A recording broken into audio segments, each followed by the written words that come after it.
일론 머스크 형이 말했죠. 난 디파이. 다시는 디파이를 무시하지 말라. 응팔 세대에는 은행 이자가 20%였다는데 아껴 쓰고 저축만 잘해도 부자 될 수 있었다던데 도무지 믿을 수 없는 이야기죠. 정부가 돈을 마구 찍어내고 기준금리가 바닥을 찍는 요즘은 은행 이자 2%만 내어도 감지덕지 아이고 감사합니다 Please take my money 하는 세상입니다. 하지만 누군가 디파이를 통해 연 5%, 10% 아니 예치금의 20%까지 이자를 받고 있다면 믿으시겠습니까? 오늘은 디파이의 정체는 무엇이고 왜 무시하면 안 되는지 알아보겠습니다. 형이 달나라는 못 들어가지만 디파이를 머릿속에 쏙쏙 넣어줄 수 있어요. 자, 따라오셈.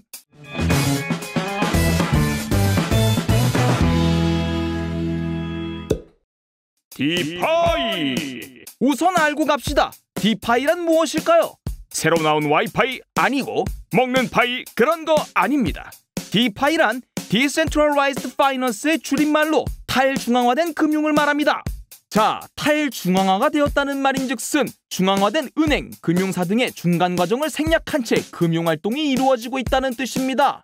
기존 중앙화되어 있던 은행, 금융사의 서버를 통해 거래되는 것이 아니라 블록체인 기술을 이용해 익명의 다수의 서버를 통한 금융거래란 말씀. 무슨 말이냐 싶을 거예요. 그렇습니다. 예상했어요. 자, 우리는 저번 영상에서 비탈릭 부테린이 이더리움을 세상에 발표했고 블록체인 서버에 파일, 계약뿐 아니라 작동 가능한 프로그램까지 업로드할 수 있는 스마트 컨트랙이라는 친구를 소개받았습니다. 우리는 이 친구로 인해 블록체인 기술이 무궁무진하게 활용될 수 있다는 사실을 배웠을 겁니다. 이 스마트 컨트랙을 이용해 블록체인상에 예금, 대출, 보험, 펀드 등이 가능한 금융 프로그램을 업로드한 것, 그게 바로 디파이다 이 말씀. 그럼 이 디파이와 완전 초면인 너나 우리는 모두 근본적 의문이 들 겁니다. 대체 돈이 어디서 나오기에 맡기고 빌려주고 불려주고 나눠준단 말인가? 그 방법과 구조를 지금부터 형이 알려줄게요. 자, 먼저 기존 은행이 대출을 하는 시스템이 어떤가를 확인해 보겠습니다. 은행은 예금을 가지고 있다가 돈을 빌리고 싶은 사람의 신용 또는 담보를 판단하여 대출을 실행합니다. 여기까진 잘 알고 있을 거예요. 디파이는 이 중간 과정인 은행을 없애고 그 자리를 블록체인에 올라간 프로그램이 대체하는 겁니다. 즉, 디파이 프로그램에 돈을 예금해 두면 프로그램이 알아서 사람들에게 대출을 실행하고 상환한 이자를 나눠준다는 뜻이죠. 그렇다면 뭘 믿고 사람들에게 돈을 빌려주는지 의문일 거예요. 디파이에서의 대출은 신용등급을 따지지 않습니다. 대부분 담보를 통해 대출이 이루어지는데요. 디파이 프로그램에 자신이 가진 코인이나 디지털 자산을 담보로 맡기면 다른 디지털 자산을 대출해주는 것입니다. 이때 돈을 빌리는 사람은 상환 시 일정 비율의 이자를 지급하게 되고 이 이자는 공급자에게 주어지는 구조가 되는 겁니다. 즉, 담보대출이 이루어지는 거죠. 이런 방식으로 대출 서비스를 제공하는 대표적 프로젝트에는 컴파운드, AAVE, DYDX 등이 있습니다. 그렇다면 디파이가 단순히 예금과 대출만 가능하냐면 그것도 노노! 놀랍게도 펀드 서비스를 제공하는 디파이도 있습니다. 여러 사람들로부터 펀드 형식으로 자금을 형성한 뒤 아까 말한 대출 디파이 서비스의 정보를 취합하여 가장 높은 수익률을 보이고 있는 대출 디파이에 투자하는 방식으로 운영됩니다. 물론 사람이 아닌 프로그램으로 운영된다는 점. 그렇기에 서로 다른 대출 제공 디파이 서비스들의 수요, 공급, 이자율을 분석할 수 있어 자산 운용형 디파이 서비스를 실행, 수익 창출이 가능한 것이죠. 이런 자산 운용형 디파이 서비스에는 커브, 유니스왑, 컴파운드, DYDX 등이 있습니다. 그럼 디파이는 기존 금융시장에 있던 서비스들만 가능한 것이냐? 노노노! 기존 금융시장에서 볼 수 없던 특이한 디파이만의 금융활동이 있습니다. 바로 스테이킹과 유동성 공급입니다. 자, 스테이킹이란 코인 자산을 블록체인에 예치시켜 데이터 검증에 기여하고 보상을 받는 것을 의미합니다. 블록체인의 데이터 검증 방식은 여러 가지가 있는데요. 그중 하나인 지분 증명. 이건 나중에 채굴 관련 영상에서 본격적으로 다뤄보도록 할 거고요. 자, 코만만보. 코인을 많이 가지고 있으면 많이 가지고 있을수록 채굴 보상을 받을 확률이 높아진다라고 이해하고 넘어가 봅시다. 자, 이때 지분 증명 방식을 가진 블록체인의 경우 스테이킹이 가능합니다.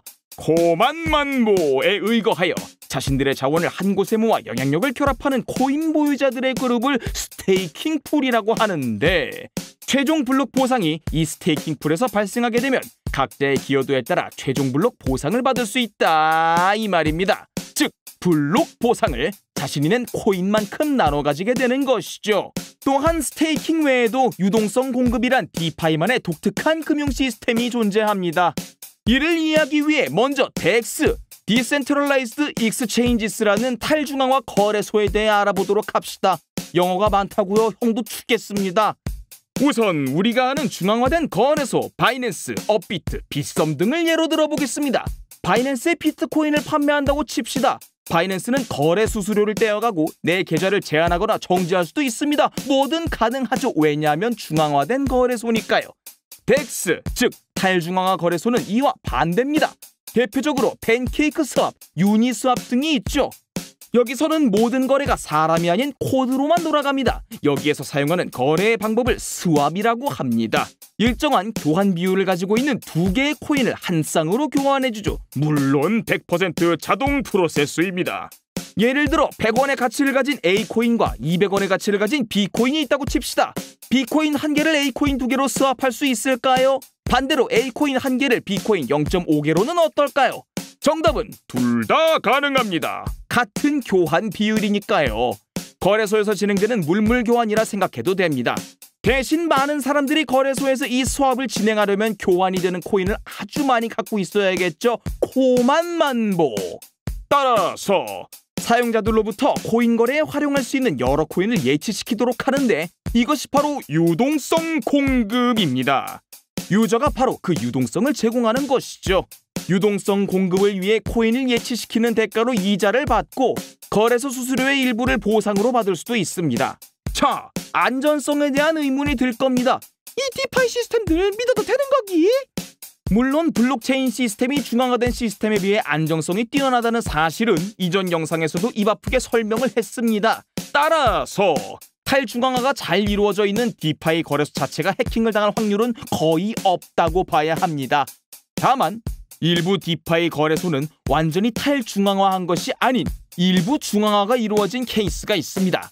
이 경우 보안키가 유출되어 거래소 자체가 해킹되는 경우는 있습니다. 탈중앙화가 잘 된 거래소의 경우는 자체 해킹이 불가능하나 프로그램상의 오점을 이용해 이득을 보는 사건들이 종종 보고되고 있기는 합니다. 대부분 작은 규모의 디파이 프로젝트에서 일어나는 일이나 언제 어디서 문제가 생길지는 모르는 일이죠. 애초에 은행도 서버가 털려서 마비되고 개인정보 날아간 일이 허다하니 디지털 상거래에서 해킹에 대한 위협은 피해갈 수 없는 존재인 건 사실입니다. 그리하여 최근에는 해킹에 대비해 보험 디파이 서비스도 생겨나는 추세입니다. 이 보험 디파이 서비스에 가입하면 혹시라도 디파이 서비스에서 해킹당할 경우 손실에 대한 보상을 받을 수 있습니다. 세부 사항들은 불특정 다수의 보험 전문가들에 의해 DAO를 결성하여 만들어지고 있는 상황입니다. 한치 앞을 모르는 우리네 인생이 그렇듯 서비스를 이용하면서 불안한 경우에는 보험을 들어두는 것도 좋은 방법이겠죠. 자, 오늘은 디파이를 다뤄봤습니다. 지금은 대부분의 사람들이 카카오뱅크와 같이 중앙화된 은행을 사용하고 있지만 머지않은 미래에 핸드폰 속 은행들이 디파이로 대체되는 시대도 곧 도래하지 않을까요? 이 영상을 본 당신, 다시는 디파이를 무시할 수 없을 것입니다.